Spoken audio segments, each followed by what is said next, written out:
ეხლა უკვე ინფრასტრუქტურის მინისტრი რევაზ სოხაძე მოგვიერთდება. მოგესალმებით ბატონ რეზიკ, მადლობთ გადაცემაში მონაწილეობისთვის. მოდით პირველ რიგში ბოლო პერიოდში წყალდიდობებისა და წყალმოვარდნების შესახებ დავიწყოთ საუბარი. რა ეტაპზეა როგორც თელავში, ისე ლენტეხში მიმდინარე სამუშაოები? გამარჯობათ, მოგესალმებით, მადლობა ამ საშუალებისთვის. თელავში მიმდინარეობს და დასასრულს უახლოვდება გაწმენდითი სამუშაოები, ღვარცობის შედეგად წარმოქმნილი, ასე ვთქვათ, შედეგების ლიკვიდაცია, თუმცა ამით პროცესი არ დასრულდება. ჩვენ მთავრობის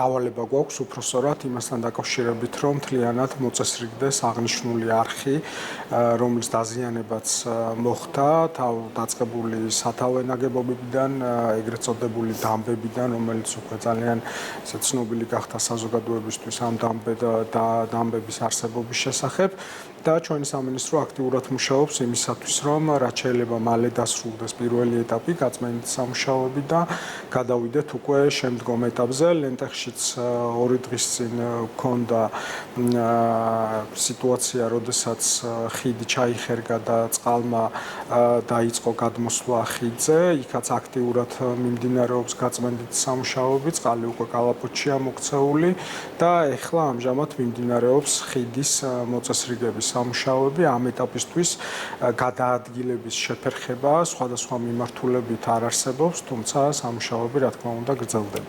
კი ბატონო, აი ნაპირ სამაგრითი სამუშაოები არის ერთ-ერთი აქტუალური საკითხი, განსაკუთრებით ამ უხნალექიანობის პერიოდში კლიმატის ცვლილებასთან ერთად. თქვენ ისაუბრეთ კიდევაც უკვე როგორ მიმდინარეობს სარეაბილიტაციო სამუშაოები და ეხლა მთავარი კითხვა არის სხვა რეგიონებში როგორ ხდება, იმიტომ რომ საქართველო არის მდინარეების მხრივ უხვად, ესე ვთქვათ, დაჯილდოებული და ამიტომ რა ვითარება ამ მხრივ გაგვიზიაროთ თქვენი ინფორმაცია?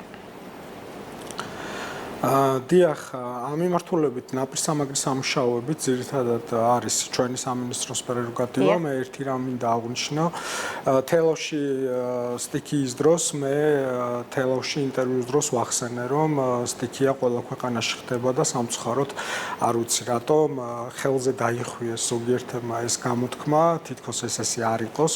ბუნებრივია ხდება ყველგან სტიქია და ამისგან დაზღვეული არავინ არ არის, თუმცა ხელისუფლების სიძლიერე ზუსტად იმაში მდგომარეობს თუ რას აკეთებს ის საპრევენციოდ და შემდგომში თუ მაინც მოხდა გარკვეული შემთხვევები, როგორი რეაგირება აქვს მას ამა თუ იმ სტიქიურ მოვლენაზე და სტიქიურ უბედურებაზე.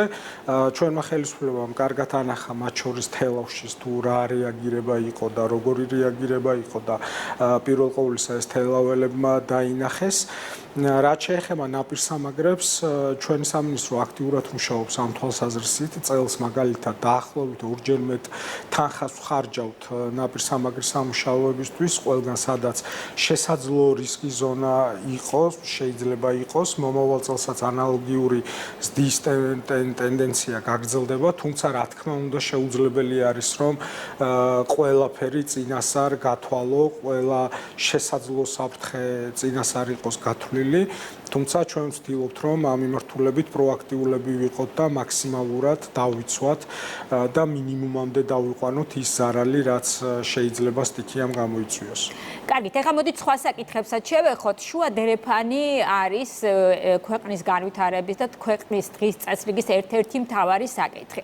შუა დერეფანში დიდი წილი ასევე ინფრასტრუქტურის განვითარებასაც ეხება.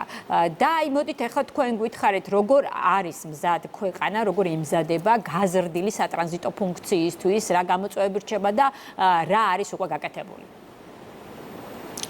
როგორც საზოგადოებისთვის ცნობილი არის, ჩვენ რამოდენიმე დღის წინ გავხსენით კიდევ ერთი მონაკვეთი გურიაში, ეს არის 6 კილომეტრიანი მაგისტრალი, რომელიც გაიხსნა და წყობში შევიდა უკვე და მოსახლეობა სარგებლობს ამ მონაკვეთით. აქტიურად მიმდინარეობს სამუშაოები სხვადასხვა მიმართულებით. რაც ყველაზე მნიშვნელოვანი არის, ჩვენმა ქვეყანამ დაამტკიცა ის, რომ ის არამხოლოდ კომფორტული გზებით და მოწყობილი ინფრასტრუქტურით, არამედ მიუხედავად იმ турბულენტობისა, რაც ხდება რეგიონში და ზოგადად სოფლიოში, ჩვენ ყველაზე სტაბილური და საიმედო პარტნიორი ვართ გადაზიდვების კუთხით და ტრანზიტის კუთხით, რაც მგონია რომ ძალიან მნიშვნელოვანი არის ჩვენი ქვეყნის ამ მიმართულებით პოტენციალის გაზრდისკენ.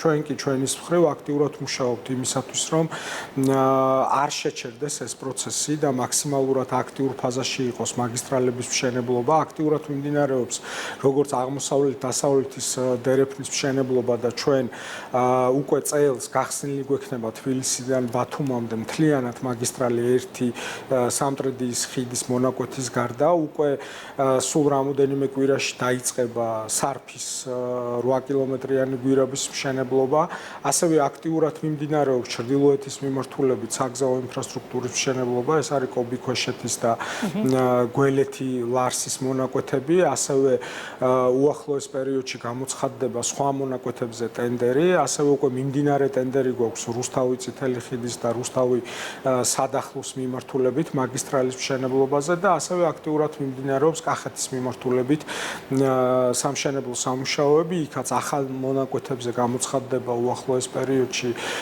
ტენდერები და გაგრძელდება მუშაობა.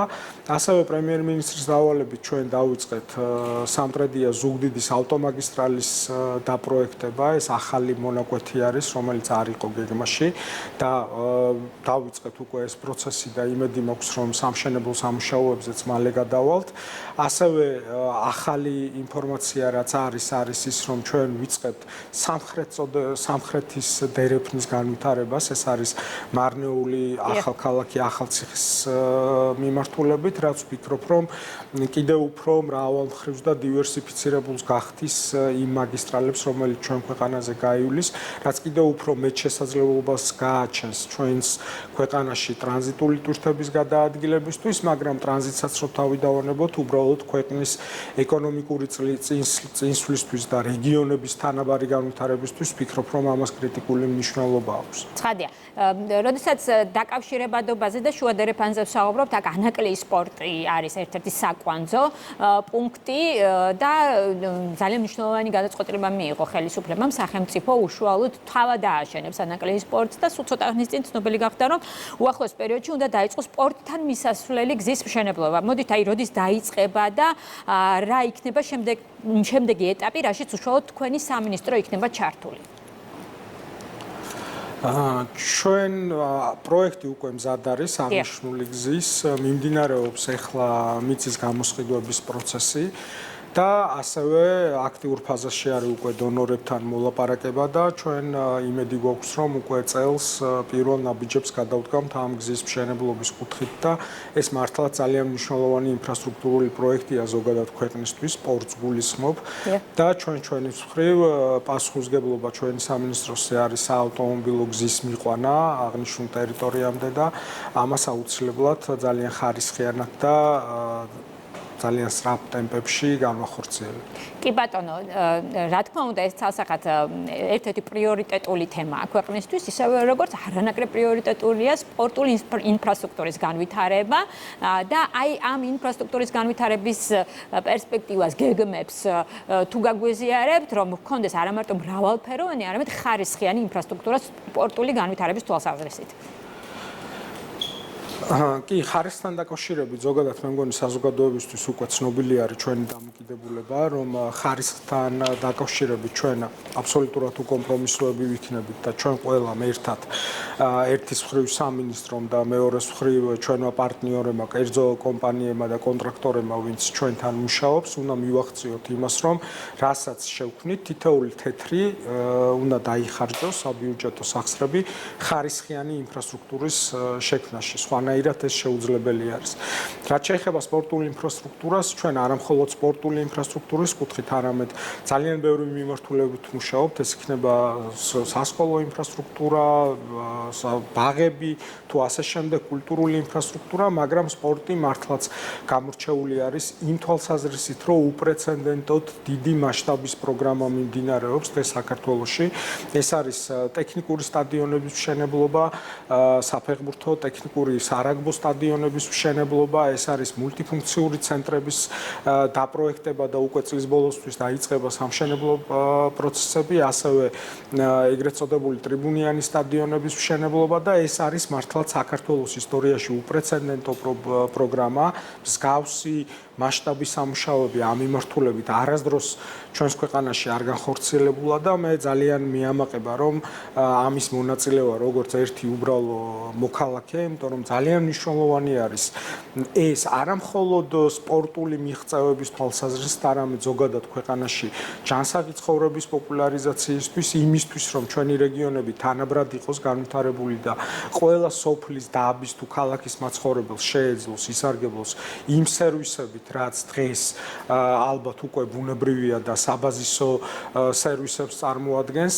თამამად შემიძლია გითხრათ, რომ 10,000-ობით ახალგაზრდას და არა მხოლოდ ახალგაზრდას ექნება უახლოეს პერიოდში ყველა სპორტული ინფრასტრუქტურით სარგებლობის საშუალება, რაც ძალიან აქტუალური არის დღეს ჩვენი ქვეყნისთვის, მათ შორის რეგიონების თანაბრად განვითარებისთვის, რეგიონების განვითარებისთვის და მე იმედი მაქვს, რომ ძალიან წარმატებით ჩვენ ამ პროგრამას უახლოეს პერიოდში დავასრულებთ და უკვე პირველ ხელშესახებ შედეგებს მოსახლეობას თვალნათლივ დაინახავს. ძალიან დიდი მადლობა ინფრასტრუქტურის მინისტრი რევაზ სოხაძე საუბრობდა პირდაპირ ეთერში.